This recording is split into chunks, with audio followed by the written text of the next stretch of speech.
se había vuelto casi una costumbre familiar. Con frecuencia, desde hacía mucho tiempo, en el mes de octubre, el nombre de Mario Vargas Llosa aparecía entre los favoritos a obtener el premio Nobel, y cada año los miembros de su familia teníamos que soportar la insoportable pregunta: ¿por qué no le han dado el premio Nobel a Mario Vargas Llosa este año? Interrogante al que uno ya no sabía si responder pidiendo disculpas, hasta que en 2010 la familia se libró para siempre de la bendita pregunta cuando la Academia Sueca decidió que esta vez sí le tocaba a él.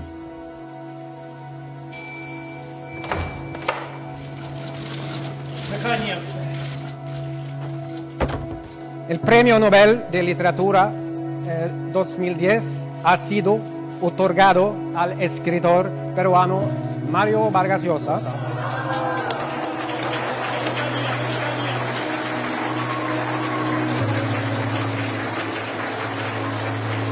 por su cartografía de las estructuras del poder y sus afiladas imágenes de la resistencia, rebelión y derrota del individuo. De la caverna al rascacielos, del garrote a las armas de destrucción masiva, de la vida tautológica de la tribu a la era de la globalización, las ficciones de la literatura han multiplicado las experiencias humanas, impidiendo que hombres y mujeres sucumbamos al letargo, al ensimismamiento, a la resignación. Nada ha sembrado tanto la inquietud, removido tanto la imaginación y los deseos, como esa vida de mentiras que añadimos a la que tenemos gracias a la literatura para protagonizar las grandes aventuras, las grandes pasiones que la vida verdadera nunca nos dará.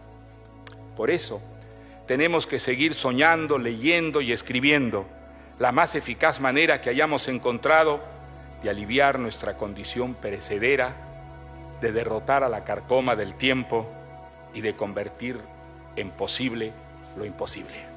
Muchas gracias.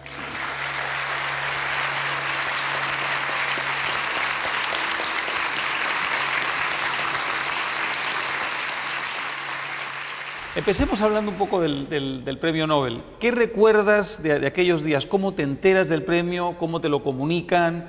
¿Cómo es ese primer momento con el que tantos novelistas en esta vida sueñan? Habíamos llegado a Nueva York hacía pocos días porque yo tenía un compromiso para enseñar ese semestre en la Universidad de Princeton.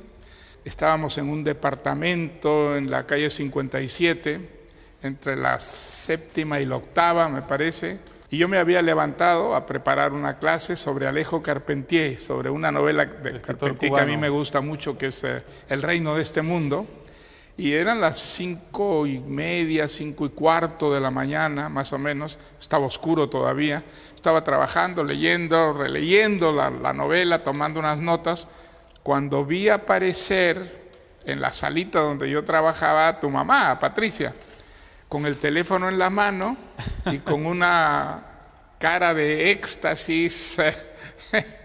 No me dijo nada, y cuando yo vi el teléfono a esa hora, dije, alguien se ha muerto, alguien ha muerto. Esto es a las 5 de la mañana. Bueno. No es para eso. Y entonces me pasó el teléfono sin decirme nada, y yo no oí ninguna voz, sino toda clase de ruidos mecánicos.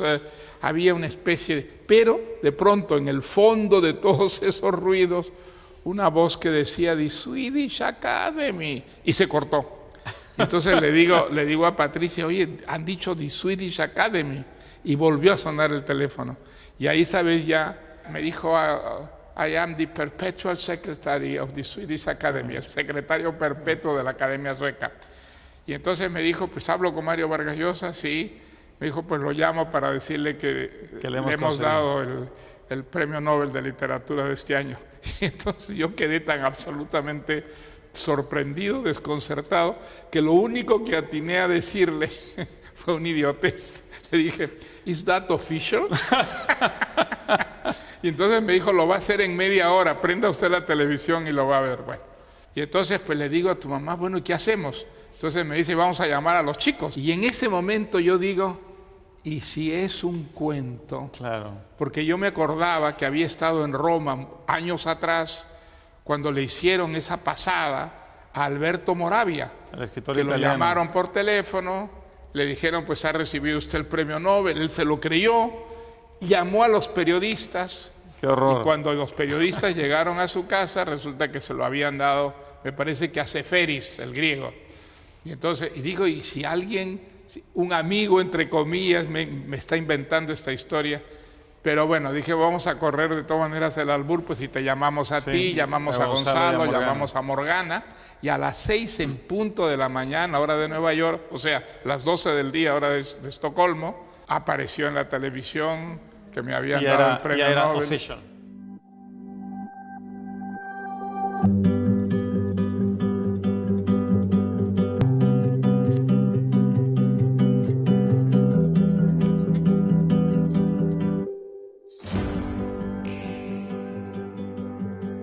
Estamos en la calle 57, frente al edificio Sheffield, que tiene una gran importancia en tu vida. Pues efectivamente fue aquí, en este edificio, donde recibí la llamada anunciándome que me habían dado el Nobel. Y como te digo, siempre me quedaré sorprendidísimo de que media hora después hubiera camarógrafos y periodistas de todos los países nórdicos en la entrada del hotel, donde nosotros además estábamos desde hacía muy poquito tiempo, porque yo había venido a enseñar a Princeton, ¿no? Claro. Y la universidad me dio este departamento. O sea que fue una sorpresa total, cómo se habían enterado ya de la dirección donde estaba yo en Nueva York, donde estaba realmente por temporada simplemente. No sé si te acuerdas, hay otra persona que se enteró y que vino y se quedó en el lobby esperándote con un ramo de flores hasta la noche, mientras tú hacías el recorrido de todas las entrevistas y conferencias. Claro. Isabel Allende. Era Isabel Allende y su marido, que estaban aquí de casualidad porque estaban de paso. Y entonces ella se enteró, y no sé cómo se enteró, de que yo vivía aquí. Es una de las primeras personas que llegó aquí, efectivamente. Así es. Te lo conceden en octubre y te lo entregan en diciembre en Estocolmo. ¿Qué recuerdas de esa semana? Fue una verdadera locura esos 3 meses, porque las entrevistas, las llamadas por teléfono, mi vida pegó una especie de cambio, de transformación violentísima. Quizá lo que más recuerdo es la agencia Carmen Barcel, que se ocupa de mis libros, que me llamaba todo el tiempo para decirme, oye, están pidiendo contratos de traducción de países exóticos, de países que que ni siquiera sabíamos que existían. El premio Nobel tiene una repercusión en el mundo que es realmente extraordinaria, y para un autor, pues lo más importante es la manera como se promueven sus libros. Automáticamente se traducen a muchísimas lenguas y empiezas a recibir invitaciones de universidades, de ferias de libro, de muchos editores que ya te publican y que quieren asegurarse de que vayas. En fin, es una especie de desorden, de vorágine. Hombre, no digo que sea desagradable, pero tu vida cambia mucho, completamente. Y yo recuerdo que a Estocolmo, a acompañarte a recibir el premio, fueron como 100 personas. Como 100 personas, sí. Tenía a los suecos un poco desconcertados, no era normal. Me acuerdo que fue muy divertido, porque uno de los señores de la Academia Sueca me dijo, mire, el año pasado que recibió el premio a la escritora rumana de lengua alemana, Müller, me dijo, trajo una persona que vino a acompañarla y usted ha traído 100. Entonces me dijo, mire, vamos a tener que pensarlo muchas veces antes de volverle a dar el premio Nobel a un latinoamericano. Recuerdo ¿Te acuerdas que hicimos un homenaje a Borges? Así es. Un desagravio a Borges. Un desagravio, en la salita donde dan los premios Nobel de literatura. Subimos y me acuerdo que brindamos por Borges, y yo le pedí disculpas a Borges. Le dije, mire, yo realmente me muero de vergüenza de recibir un premio Nobel que debió usted recibir hace muchos años. Y recuerdo que el secretario permanente de la Academia te reconoció esa gran mancha en la historia de la Academia. Pero me dijo una cosa, él dijo, ese año se lo hubiera dado, le hubiéramos dado seguramente el premio a Borges, pero fue el año en que recibió la condecoración de Pinochet. Claro. Bueno, muy lamentable que recibiera una condecoración de Pinochet, Pero sin embargo, pues fíjate, a Neruda, Asturias, le dieron el Premio Nobel de Literatura y ambos habían recibido el premio Stalin. Claro. Y el premio Stalin era tan horrible como recibir una condecoración de Pinochet. Claro. ¿Cómo recuerdas aquella semana? Pues la recuerdo como una semana muy intensa, en primer lugar por la cantidad de entrevistas y obligaciones, pero al mismo tiempo pues fue muy interesante, fue descubrir que el premio Nobel en cierta manera lo da Suecia entera, Claro. porque participa el país entero. Y por ejemplo me enteré que el banquete que dan para 1.500 personas, que es tan famoso. Que dan los reyes, ¿no? Bueno, ese banquete es un banquete donde van invitados, por ejemplo, a los mejores alumnos de todos los colegios de Suecia, donde van los alcaldes que han sido premiados por su buena labor, diputados, o sea, muchos representantes de la sociedad civil. Y lo que fue para mí la mayor sorpresa fue descubrir que los camareros que sirven, los 1.500 platos se sirven al mismo tiempo, en realidad son hijos, nietos y bisnietos de voluntarios que dieron siempre ese banquete. Entonces, es una especie de derecho adquirido. Los hijos, nietos, bisnietos de ellos sirven en el banquete del premio Nobel y son representantes de esa sociedad civil de todo Suecia, ¿no? Claro. Es verdad que una vez que te conceden el premio Nobel, luego te consultan a ver qué candidatos quieres presentar. No, tienes derecho. Si has recibido el premio Nobel, tienes derecho a presentar candidatos cada año. Puedes presentar un candidato cada año. Y yo he presentado, pues... Por ejemplo, ¿se puede contar a quiénes has presentado? Sí, hay un escritor que admiro mucho, que es un escritor italiano, Claudio Magris. Lo he presentado a él y no pierdo las esperanzas de que lo reciba alguna vez. ¿Y presentas todos los años un candidato?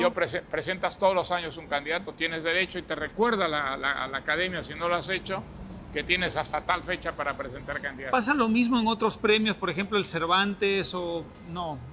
No sé. Bueno, el Cervantes... Tú has recibido el Cervantes, no te han pedido que presentes candidatos, ¿o sí? No, tienes derecho a presentar si quieres, pero no tienes la obligación. En cambio, en el premio Nobel es la obligación porque te recuerdan que tienes hasta tal fecha para hacer para que presentes tu candidatura, ¿no? Sí, sí.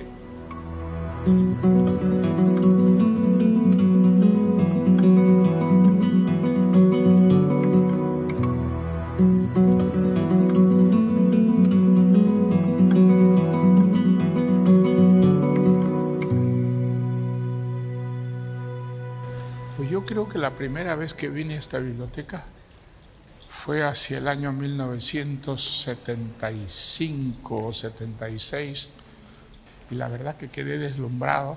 Consigues prácticamente lo que quieres. Aquí, por ejemplo, creo que 2 novelas sobre todo trabajé muchísimo, que son La fiesta del chivo y sobre todo El sueño del Celta. El sueño del Celta, aquí encontré muchísimo material sobre el Congo, sobre Irlanda, sobre Roger Casement, principalmente. La primera vez que oyes hablar de Roger Casement, ¿dónde es? ¿Tú recuerdas?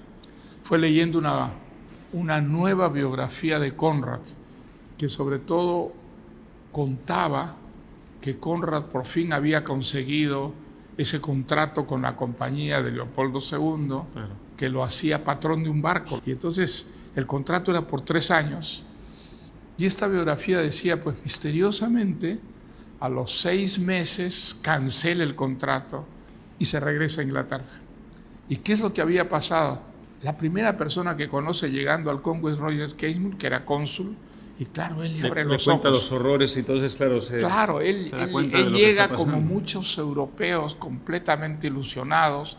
Leopoldo II se había fabricado una imagen de hombre humanista, y todo para conseguir que 15 países reunidos en Berlín, en el que no había un solo africano, le regalaran el Congo, claro. Que era 18 veces más grande que Bélgica. Entonces Conrad está entre los intelectuales que se creen eso al comienzo y una vez allí se entera, digamos... Y entonces se entera por Roger Casement, que llevaba ya 8 años de cónsul de Gran Bretaña en el Congo y que secretamente había estado alimentando a todos los que luchaban denunciando los horrores que se cometían en el Congo. Y entonces él le abre los ojos a Conrad, y el primer viaje que hace Conrad por el río Congo ve horrores, y entonces, claro, muy discreto, se calla, pero de todo eso resulta El corazón de las tinieblas, que es el gran libro de Conrad sobre el África, ¿no? Lo que sí recuerdo es que vine a esta biblioteca muchísimo mientras estaba trabajando en El sueño del Celta, y encontré todo el material habido y por haber sobre Irlanda, sobre las luchas a favor de la independencia irlandesa. Bueno, pues entonces en esta nueva etapa publicas muchos libros. Yo recuerdo que, bueno, que se está publicando justo en el momento en que te dan el premio Nobel, o está a punto de publicarse El sueño del Celta. Claro. Pero luego vienen dos libros ambientados en el Perú que la crítica ha visto como libros que se apartan un poco de la tradición de libros tuyos afincados o basados en el Perú, porque son libros, yo no sé lo que esto significa exactamente, optimistas. Menos pesimistas que los anteriores. El héroe discreto y Sí. 5 esquinas. ¿Estás de acuerdo con esa calificación? Yo creo que es, bueno, digamos, yo creo que tengo una visión menos pesimista del Perú a partir de la caída de Fujimori. Yo creo que es la última dictadura que, por la profunda corrupción, por la tremenda violencia que trajo consigo, mi impresión es que vacunó un poco a los peruanos contra esos entusiasmos por los dictadores, por los hombres fuertes, y que el Perú, de alguna manera, desde entonces, aunque ha tenido presidentes ladrones, los últimos 5 parecen estar manchados por la corrupción. Sin embargo, la sociedad, yo creo que ha dejado atrás algunas ideas que eran profundamente dañinas, destructivas, la idea del socialismo, la idea de una economía con un poder intervencionista, las nacionalizaciones, que eran las grandes banderas de la izquierda. Yo creo que la tragedia que vivió el Perú y que vivió América Latina por querer aplicar estas ideas había vacunado un poco al Perú, y la prueba es que desde el punto de vista económico, pues la sociedad peruana va mucho mejor. La democracia, a pesar de la tremenda corrupción, se ha reforzado, hay un rechazo a las dictaduras, a los excesos típicos de las dictaduras. Entonces quizá ese espíritu menos pesimista impregnó un poco tu literatura. Ha impregnado un poco las últimas novelas que he escrito. Por ejemplo, en El héroe discreto, digamos, lo que se ve es un Perú, eso que se llama el Perú emergente, en realidad la América Latina emergente, una nueva clase media de provincias. Uno de los personajes, que es el empresario Felicito Yanaque, que es un personaje que viene de orígenes más bien humildes, de provincia, pero que es un hombre hecho a sí mismo, es un empresario emergente, que tiene esta misión, digamos, de defenderse frente a una cantidad de acosos y de chantajes de ese otro aspecto del Perú moderno, que son las mafias que surgen junto con el capitalismo emergente. Todo eso refleja, digamos, una nueva América Latina, ¿no? De esa clase media que se está formando. Sin ninguna duda. Yo creo que eso es, digamos, el hecho de que hoy día dictaduras solo tengamos prácticamente 2 en América Latina, que es Cuba y Venezuela. Y Nicaragua. Hombre, Nicaragua se ha convertido en dictadura, pero el comandante Ortega, desgraciadamente, parece haber ganado las elecciones limpiamente, y luego pues se ha convertido en un dictador clarísimamente. Pero el resto de América Latina tiene gobiernos más bien nacidos de elecciones, o sea, gobiernos democráticos. El gran problema en esas democracias es la corrupción. Hay una corrupción tremendamente extendida, pero entre las dictaduras y las democracias corrompidas yo creo que hay un progreso. Claro. Una democracia corrompida es vulnerable, por lo menos la corrupción sale a la luz a través de la prensa libre que existe.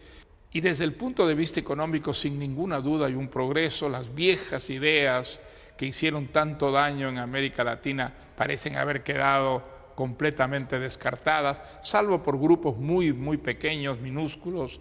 Entonces, creo que hay más esperanzas para el futuro de América Latina que en el pasado, y seguramente eso se refleja en las cosas que he escrito, ¿no? Bueno, otro aspecto, en fin, en esta década, uno de los hilos conductores de nuestras conversaciones ha sido la idea de tu vida es una aventura como tus novelas.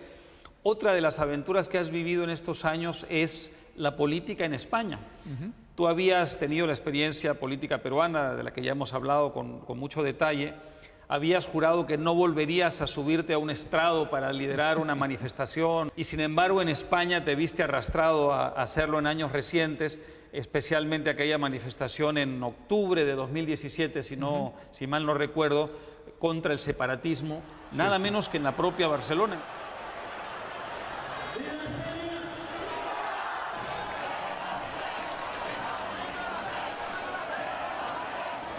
Entonces, en octubre del 2017, de aquí, de la plaza de Urquinaona, parte la gran manifestación contra el independentismo catalán y a favor de la unidad de España que tú encabezaste. ¿Cómo terminaste embarcado en esa aventura? Bueno, a mí me invitó la sociedad civil catalana, que es la que organizó la manifestación. Claro, lo que nadie esperó es que acudiera tanta gente.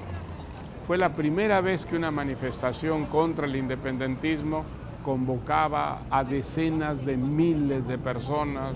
Y entonces bajamos por toda la calle Layetana hasta la estación de Francia, o sea, doblando a la izquierda, llegando a la avenida ancha del final, hasta la estación de Francia, y eso nos tomó como 3 horas. Y creo que es una manifestación que sirvió sobre todo para mostrar que no hay una mayoría independentista, que es una minoría muy activa, muy intensa, que ocupa las calles, pero que el grueso de la población de Cataluña se lo piensa muchas veces a la hora de votar por la independencia. ¿Tú no dabas un discurso de meeting desde la campaña electoral en el Perú? No, yo no había vuelto a subirme a un estrado desde entonces.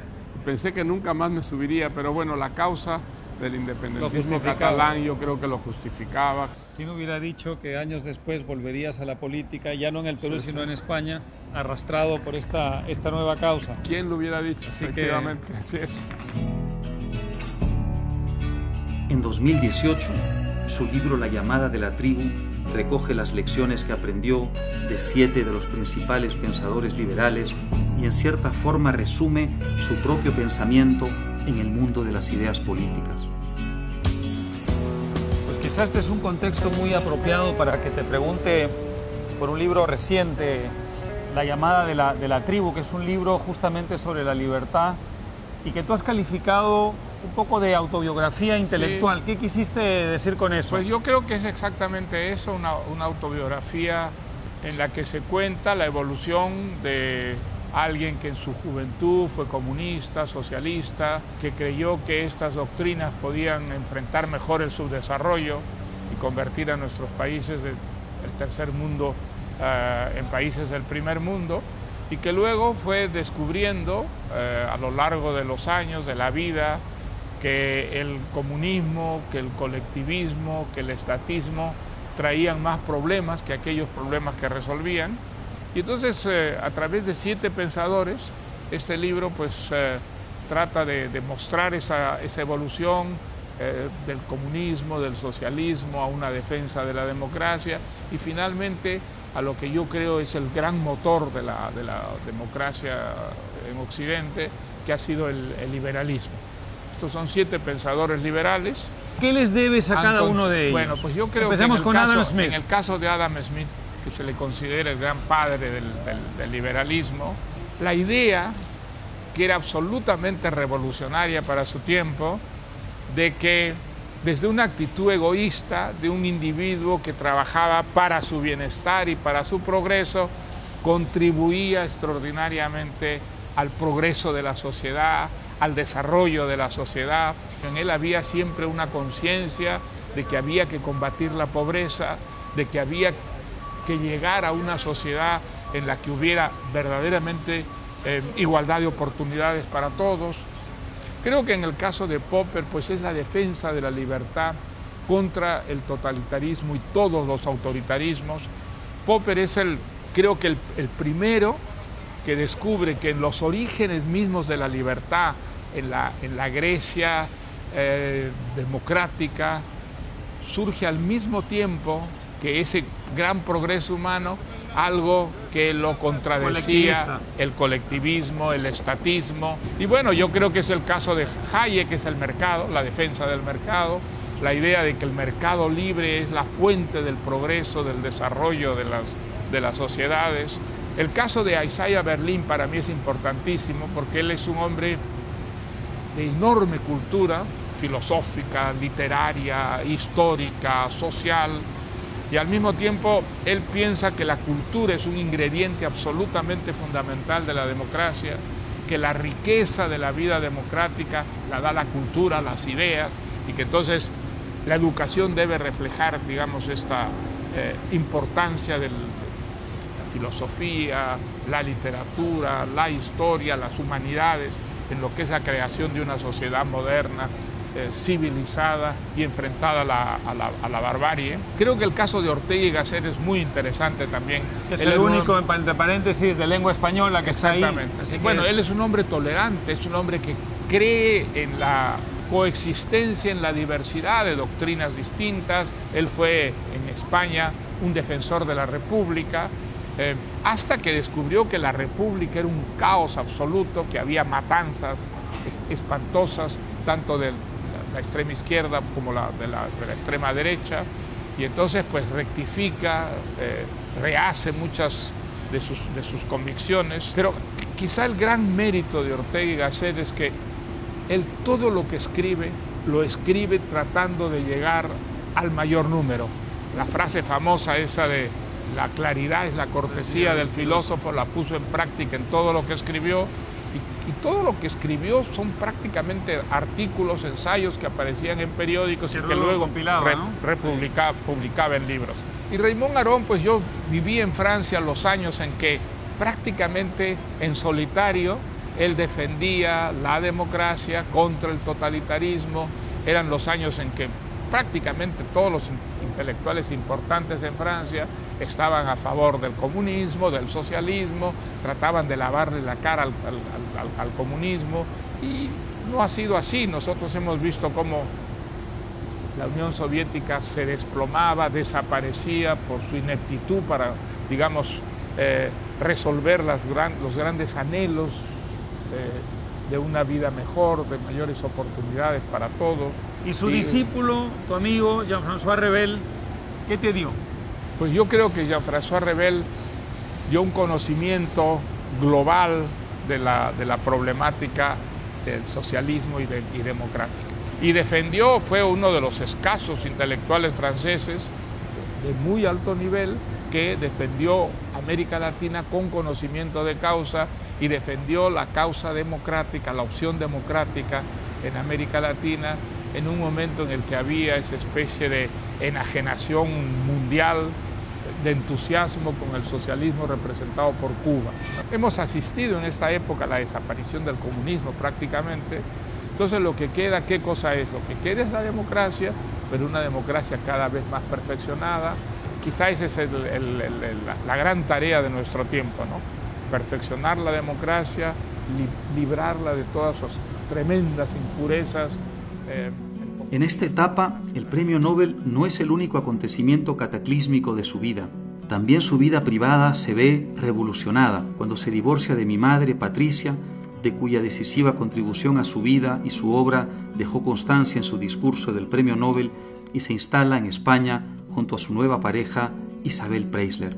Bueno, lo de la vida privada es un decir, porque desde el comienzo su relación con Isabel fue materia de un incesante asedio periodístico, principalmente en España, pero también en muchos otros lugares. La civilización del espectáculo, título de un libro de Mario Vargas Llosa sobre cómo el espectáculo ha pasado a dominar nuestro tiempo, parecía confirmar su tesis. Perú es Patricia, la prima de naricita respingada y carácter indomable, con la que tuve la fortuna de casarme hace 45 años. Sin ella, mi vida se hubiera disuelto hace tiempo en un torbellino caótico y no hubieran nacido Álvaro, Gonzalo, Morgana, ni los 6 nietos que nos prolongan y alegran la existencia. Ella hace todo y todo lo hace bien, y es tan generosa que hasta cuando cree que me riñe, me hace el mejor de los elogios. Mario, para lo único que tú sirves es para escribir. Mario Vargas Llosa es noticia hoy, pero su nombre no aparece precisamente en las páginas culturales, sino en la prensa del corazón. El escándalo por el romance de Mario Vargas Llosa. Mario Vargas Llosa e Isabel Preisler llegaron juntos a la inauguración de la tienda española Porcelanos en la ciudad de Nueva York. La diosa del piel royal con su aparece Ricardo Maruno. Su pregunta parece suponer que a mí me gusta aparecer en Hola. No, está usted muy equivocado. Si yo pudiera elegir, no aparecería en Hola. Mire, mi vida privada es de veras privada. Hay que respetar la vida privada. Es muy incómodo levantarse y descubrir que uno tiene fotógrafos en la puerta de su casa. Es sumamente incómodo, ¿sabes? Entonces eso le coarta a uno muchísimo la libertad, ya tiene menos ganas de salir a la calle porque se siente como vigilado. ¿Escribiendo buena novela en este momento? Esas cosas ya no las puedo hacer ahora, porque hay fotógrafos que me persiguen, no sé para qué, porque toman fotos, y ¿para qué tantas fotos? En los últimos años has pasado de ser un observador, digamos, a casi un protagonista involuntario del mundo del espectáculo desde tu divorcio de mi mamá y tu relación con Isabel. Una relación, digamos, célebre de la cual la prensa del corazón, o por lo menos un sector de la prensa del corazón, se agarra para escarbar en la vida privada de ustedes, también de todos nosotros, y convertirla en una fábrica de mentiras y de fake news verdaderamente vertiginosa. Mira, es un mundo que yo, de cierta forma, desconocía y que me he quedado realmente espantado al descubrir, ¿no? Nadie imaginaría, me parece, que en España, por ejemplo, hay una prensa del corazón que tiene una difusión absolutamente extraordinaria. Son decenas de publicaciones o programas de radio o programas de televisión. Con millones de televidentes. Que alimenta estos millones de radioescuchas o televidentes o lectores de revistas que viven de la chismografía. Es decir, que viven de la estupidez.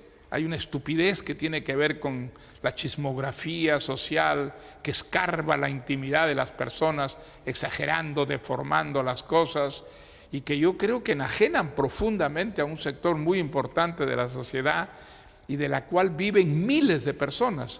Cuando inicias tu relación con Isabel, digamos hace ya algunos años, ¿sospechabas la repercusión que iba a tener? Y no solo en España, sino en la vida. En el resto del mundo, en esa prensa. Pensé que habría de todas maneras pues una información un poco escandalosa, pero lo que nunca sospeché yo es la existencia, digamos, de esta industria de la chismografía, de la invención, del chisme, de la mentira, de la exageración, que llegó de la a periódicos deformación. serios. Yo recuerdo que tuviste que protestar con una carta al New York Times y luego ellos se disculparon porque ellos recogieron información que circulaba por la prensa de chismografía mentirosa, exagerada. Mira, eso llegó a unos extremos que eran grotescos ya, porque digamos, nosotros no podíamos salir de la casa porque había permanentemente periodistas instalados en las dos puertas de la casa de Isabel, que estaban las 24 horas allí. Y entonces, claro, en ese sentido, pues mi vida cambió muchísimo porque yo nunca me había sentido, digamos, acosado por este tipo de prensa. Y es algo absolutamente terrible no poder salir a caminar a la calle, por ejemplo, que era una cosa que yo hacía en Madrid, que me gustaba mucho, o poder salir a un cine o a un restaurante sin tener fotógrafos allí. Entonces, pues mi vida sí ha tenido que cambiar mucho y ha sido descubrir un aspecto de la vida moderna que es profundamente deprimente, una cierta forma de enajenación de una gran cantidad de gente que solo busca el escándalo, la chismografía, y que genera en torno, digamos, unas instituciones que se ganan mucho dinero con esto. ¿Y las redes sociales tú crees que han potenciado ese fenómeno? ¿Lo han hecho peor? Yo creo que absolutamente, digamos, el hecho de que la verdad y la mentira ya sean hoy día confusas, que ya no haya una limitación muy clara, una frontera entre ambas, que vivimos en el mundo de las fake news, de las mentiras, de las verdades que se convierten en mentiras por la exageración, o las mentiras que se convierten en verdades porque simplemente hay un sector de la sociedad que las cree. Bueno, eso que tiene una repercusión en el campo político muy, muy grande, sin embargo, primero ha nacido en lo que es la experiencia cotidiana de las gentes, y yo creo que por culpa de esa enajenación que es la chismografía social y que está desarrollada pues no solo en España, pero yo creo que en España es donde ha alcanzado una dimensión verdaderamente sobrecogedora, ¿no?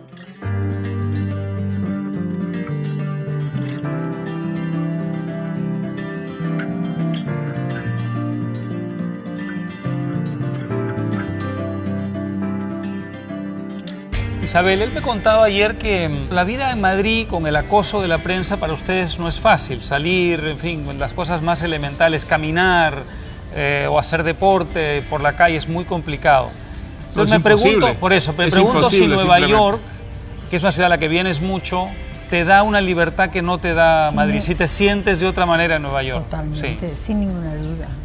Sin ninguna duda, en Nueva York podemos llevar otro tipo de vida, totalmente una vida normalísima. ¿Y en Madrid cómo te defiendes, cómo te proteges de ese acoso?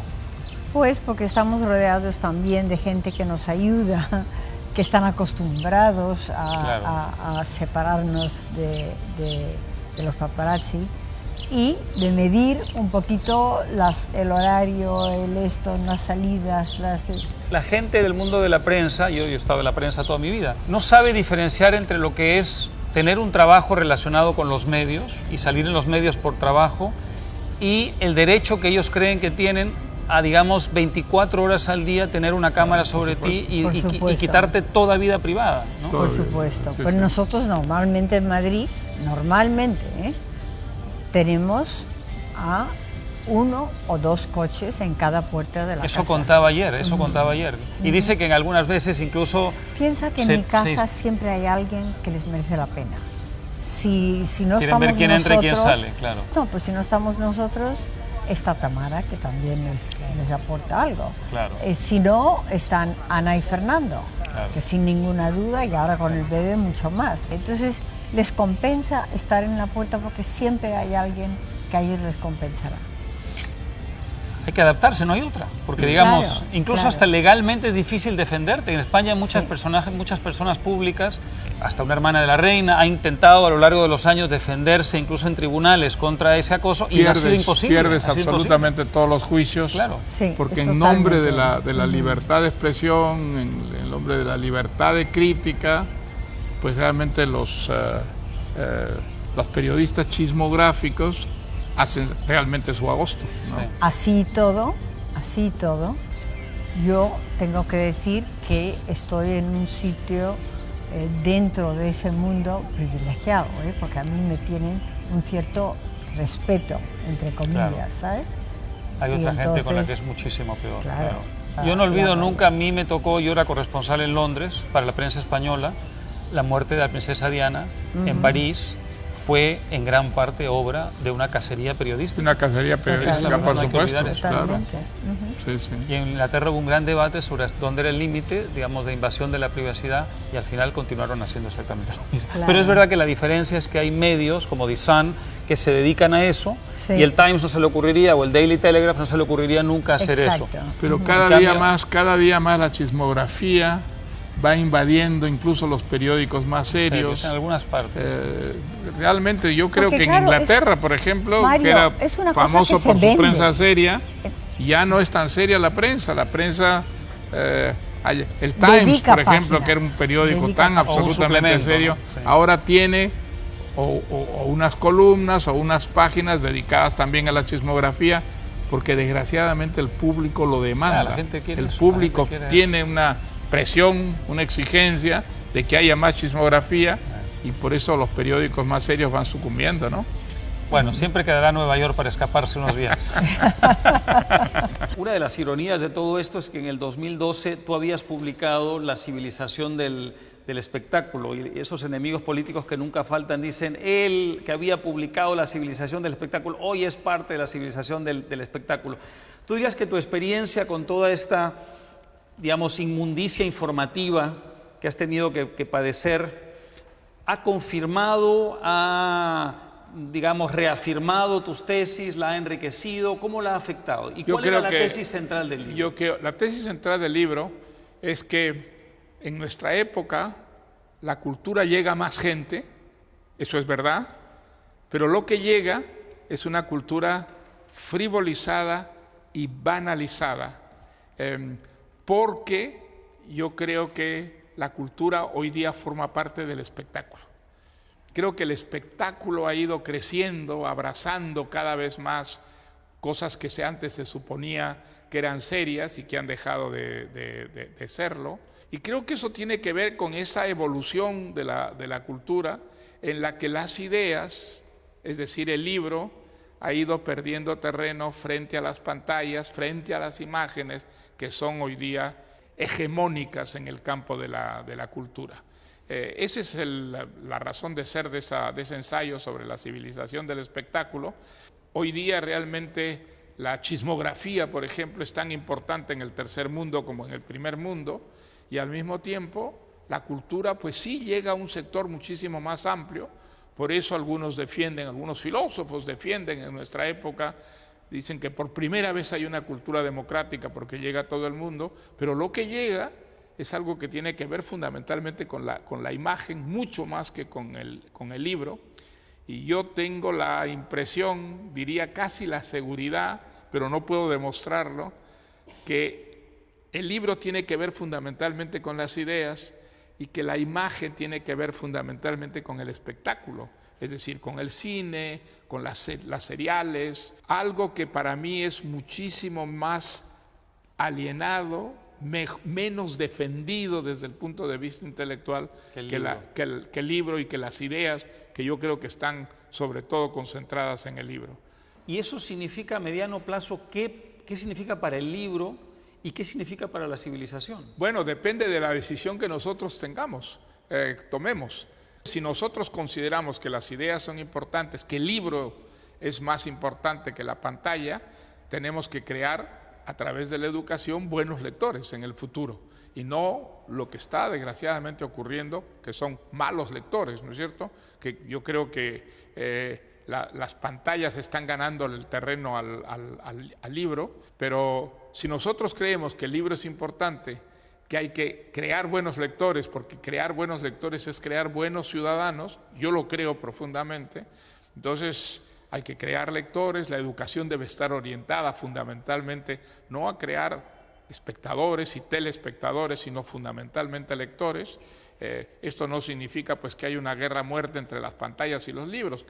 Deberían poder coexistir, pero que no creo que sea lo que esté ocurriendo. Mi impresión es que las pantallas le van ganando la batalla al libro y que hay esa especie de separación que se puede convertir en muchos casos en hostilidad recíproca, ¿no? Yo creo que es uno de los grandes problemas de nuestro tiempo, al que nadie ha dado todavía una solución que sea una fórmula que podamos seguir, y que por lo tanto es obligación de estas generaciones, ahora las que están actuando y viviendo, encontrar una solución para un problema que puede tener que ver muchísimo con el futuro político y social de la humanidad, ¿no?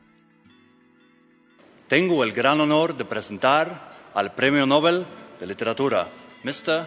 Mario Vargas Llosa. La lectura convertía el sueño en vida y la vida en sueño, y ponía al alcance del pedacito de hombre que era yo el universo de la literatura. Mi madre me contó que las primeras cosas que escribí fueron continuaciones de las historias que leía, y acaso sea eso lo que me he pasado la vida haciendo sin saberlo, prolongando en el tiempo, mientras crecía, maduraba y envejecía, las historias que llenaron mi infancia de exaltación y de aventuras. Gracias a ellos, y sin duda también a mi terquedad y algo de suerte, he podido dedicar buena parte de mi tiempo a esta pasión, vicio y maravilla que es escribir. Desde entonces y hasta ahora, en todas las circunstancias en que me he sentido abatido o golpeado a orillas de la desesperación, entregarme en cuerpo y alma a mi trabajo de fabulador ha sido la luz que señala la salida del túnel, la tabla de salvación que lleva al náufrago a la playa. y porque un mundo sin literatura sería un mundo sin deseos, ni ideales, ni desacatos, un mundo de autómatas privados de lo que hace que el ser humano sea de veras humano, la capacidad de salir de sí mismo y mudarse en otros, modelados con la arcilla de nuestros sueños. Las ficciones de la literatura han multiplicado las experiencias humanas, impidiendo que hombres y mujeres sucumbamos al letargo, al ensimismamiento, a la resignación.